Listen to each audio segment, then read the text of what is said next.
शहर से कुछ दूर हटकर शांत इलाके में बसा एक परिवार। बड़ा सुसंस्कृत और संभ्रांत। परिवार में बुजुर्ग दादी, पति पत्नी और 2 बच्चे थे। बड़ी बेटी नमिता, जो विवाह के कई वर्षों बाद इस दंपति को पहली संतान के रूप में प्राप्त हुई थी। वो माता पिता और दादी सबकी लाडली थी। छोटा भाई भी उसे अथाह प्यार करता था। इन दिनों घर में काफी रौनक थी। कुछ ही समय बाद नमिता का विवाह जो होने वाला था। घर की साफ सफाई के दौरान बहुत दिनों बाद दादी के कमरे के बगल वाला उपेक्षित सा वो कमरा खोला गया, जहां अनुपयुक्त सामान रखा गया था। उपेक्षित इस संदर्भ में कि वहां जाने की किसी को आवश्यकता ही नहीं पड़ती थी। एक छो संदूकची, जिसे नमिता बचपन से ही दादी से खोलने की जिद करती थी, वो कुछ समय पहले दादी ने ही उस कमरे में रख दी थी। बचपन में नमिता उसके बारे में अक्सर उनसे पूछा करती थी, तो दादी उसमें पूजा की किताबें होने की बात कहकर टाल जाती थीं। पूजा की किताबें हैं उसमें, तू क्या करेगी, पढ़ाई के दिन है तेरे। जब तू बड़ी होगी तब दिखा दूंगी। दादी नमिता की सबसे अच्छी सहेली थी। माँ से भी ज्यादा लगाव नमिता को दादी से था, और आज जब फिर उसने संदूकची देखी, तो वही बचपन वाली जिद पकड़ ली।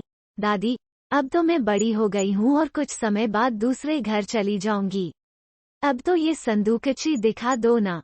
दादी बड़े लाड़ से मुस्कुराते हुए पोती को देखती है, चाबी लाकर संदूकची में लगे छोटे से ताले को खोलती हैं। नमिता बड़े कौतूहल से उन्हें देख रही होती है। संदूकची खुली, तो उसमें सबसे ऊपर एक लाल रंग के रेशमी कपड़े में लिपटी रामायण थी। उसे हटाने पर शादी का लाल जोड़ा, एक मर्दाना अचकन, रेशमी रुमाल और टोपी बड़े ही करीने से रखी गई थी। दादी ने उसे बताया कि यह दादाजी की निशानी है। उनकी मृत्यु के बाद जब भी उनकी याद आती, तो वो इसे खोलकर जी भर देख लेती थीं और हाथ फेर लेती थीं। ऐसा कर वो उन्हें हमेशा अपने पास महसूस करती थीं। इधर तो कई महीनों से खोला भी नहीं था इसे। कुछ समय पूर्व दादी के कमरे में रंग रोगन का काम चल रहा था, इसलिए उन्होंने इसे स्टोव में सुरक्षित रख दिया था। नमिता मंत्रमुग्ध होकर दादी को निहार रही थी। अच्छा दादी, तभी आपने मुझे इतनी बार कहने पर भी यह नहीं दिखाया। अरे, कहा था ना तुझसे, बड़ी हो जाएगी तो सब दिखा दूंगी। अब तू बड़ी हो गई है, तो दिखा रही हूँ। ऐसा कहते हुए उन्होंने संदूक में रखे कपड़ों की तह के नीचे हाथ डालकर कुछ निकाला। ये श्वेत श्याम तस्वीरें थीं। एक दादाजी की अकेली और दूसरी दादी के साथ। दादी के हाथ से तस्वीरों को लगभग छीनते हुए नमिता बोली, वाह, इतने हैंडसम थे हमारे दादाजी और आप तो बिल्कुल गुड़िया जैसी। कितनी उम्र रही होगी तब आपकी? 16 साल। अरे दादी, 16 साल में शादी? आपने ससुराल में जिम्मेदारी कैसे संभाल ली? उस वक्त लगभग सभी की शादियां इसी उम्र में होती थीं। थोड़ा काम मायके से ही सीख लेते थे, थोड़ा वहां जाकर आ जाता था।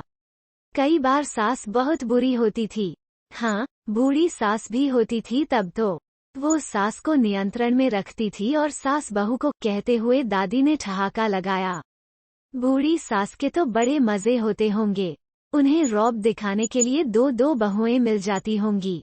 हाँ, घर घर की बात होती थी। कहीं मर्द इतने तेज होते थे कि औरतें कुछ बोल ही नहीं पाती थी। तू कल्पना भी नहीं कर सकती उस समय की। 5 पास कर लिया तो शादी। बस कोई कोई ही मेरी तरह 8वीं कर पाता था। बस फिर क्या था। नमिता को इन पुरानी बातों में बहुत आनंद आने लगा। वो सोचने लगी कि उसने पहले यह सब दादी से क्यों नहीं पूछा। उसे लगा कि ये सारी जानकारियां इकट्ठा करके तो वो एक बहुत अच्छा सा उपन्यास भी लिख सकती है। जब पुराने जमाने का जिक्र छिड़ा ही था, तो बहुत सारी बातें नमिता ने पूछ डालीं। दादी ने भी उसकी जिज्ञासा को शांत करने में कोई कसर नहीं छोड़ी। नौले से पानी लाने की बात, जानवर पालने की बात और उनके लिए घास काटकर लाने की ढेरों बातें दादी ने उसे बताई। उन्होंने यह भी बताया कि उस जमाने में घरों में बिजली भी नहीं थी।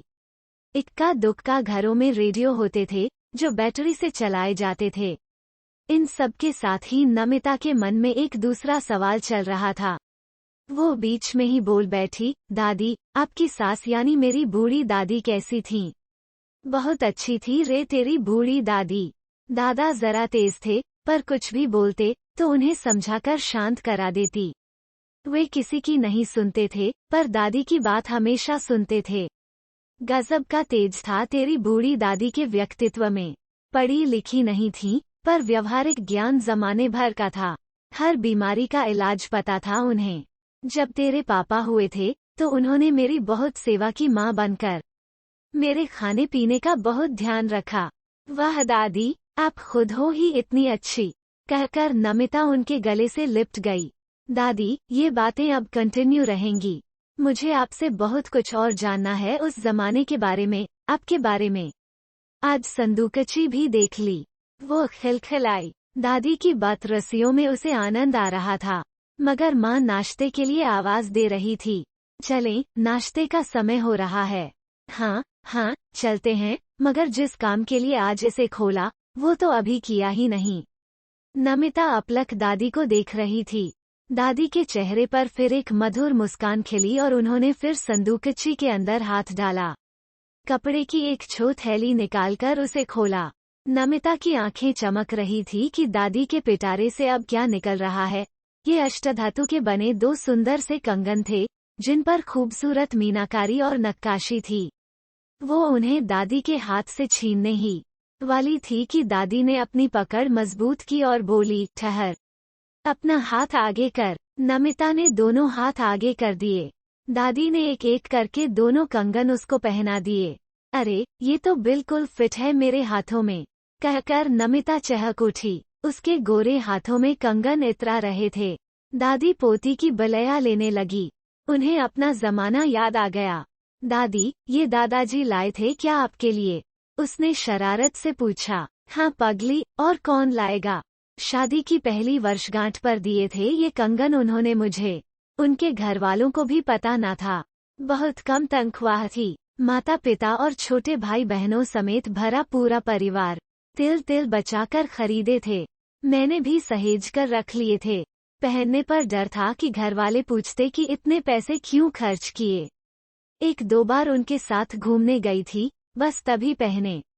वे इतने जतन से लाए थे कि खराब हो जाने के डर से ठीक से पहन भी ना पाई।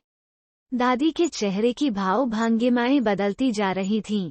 दादी, क्या माँ पापा को पता है? अरे नहीं, ये मैंने तेरी माँ को भी नहीं दिखाए। तेरे दादा और मेरे सिवाय केवल तूने ही पहली बार देखे हैं। अब तेरे हाथों में खनकेंगे तो सबको पता चल जाएगा। ओह, अब तो आपका राज खुल जाएगा। खुलने दे, कोई चोरी थोड़े ही की है। जब उर्मिला को बेटी हुई थी, तभी मैंने सोच लिया था कि उसकी शादी पर अपनी ओर से दूंगी और आज वो दिन आ गया। दादी, ये तो दादाजी की याद में आपने सहेजे हैं। इन्हें आप अपने ही पास रखिए। अभी तक खिलखिला रही नमिता के शरारती आंखें भीग गईं और उसका कोमल मन अचानक द्रवित हो उठा। अरे नहीं बेटा, उनकी याद तो मेरे सीने में पल पल धड़कती रहती है। उनकी याद ही तो मेरे जीने का सहारा है इतने वर्षों से।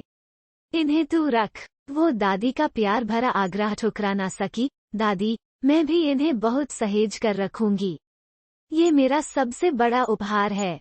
माँ पापा ने नमिता के लिए एक से एक बढ़िया जेवर बनवाए थे, पर दादी के दिए ये कंगन उसके लिए अनमोल थे। इनमें पीढ़ियों का प्यार जो भरा था।